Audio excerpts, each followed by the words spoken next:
Cita acordada mas temprano y hablar Alcalde Maria Isabel Climaco Salazar kay hindi permiti el gobyerno lokal con el mga traveling merchants participar na Zamboanga Hermosa Festival este año. Base según esta rekomendasyon del antes official encargado del mando policía local por causa na asunto de seguridad y sanitación niya también. Pero asigun con el jefe del City Licensing Division, Benji Barredo, ya pursigi lang syempre tene mga traveling merchants pero hindi mas sila ay manegosyo na petit barracks, sino na Artilim Boulevard iya.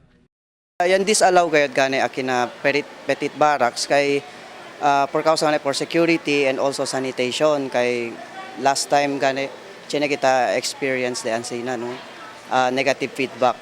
But amo gani kel ya bene manggayud ko naton el representative del mga merchants. So amo kel ya meet kami with the administrator's office and then amo gani kel el decision niya keda is alya ko nila man locate na boulevard. Asigun kun Barredo, conforme estar, tiene total de 77 merchants el tiene intención para man-apply business permit. Tiene de estos estaba pa na syudad de General Santos y Davao. Pero el pwede lang sigun sa ka-business permits amo aquel mga merchants quien pwede lang kumpli con el mga requerimientos del gobyerno lokal. El man issue lang sigun sila special permit con el mga merchants quien pwede manegosyo na syudad dentro el entero mes de Oktubre. Ya, anda ko naton el representative de estos mga merchants, si Leonila Bala, ya anda na office, tapidi elegane mga application forms para de estos mga traveling merchants. So right now, ya dali kita ko nila around 77 ya el mga application forms yan issue, pero depende pa rin no si Ken Gayod el anda paga na treasurer's office para sabi kita el final count si kwanto bilog kayo sila. Ya si klaro si Barredo kay kada merchant tenelang ki ay paga na gobyerno lokal total de 4,000 de peso, el 3,000 para na business permit mientras el 1,000 para na kuryente. Nuay masigun labot el gobyerno lokal na konstruksyon del mga stalls, siyando el mga merchants y di ila organizer ya, el debe man sabot sobre con este y el ponida del mga guardia si quiere sila.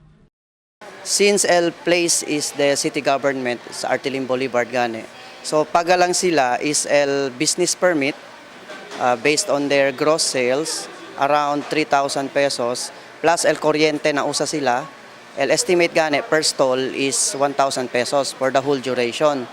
But for the stalls kasi el organizer ya se yang kwento con el mga contractor pati including ya con el security no, el security guards. I think el organizer también yung kwento con el security agency to provide security con ese gane lugar.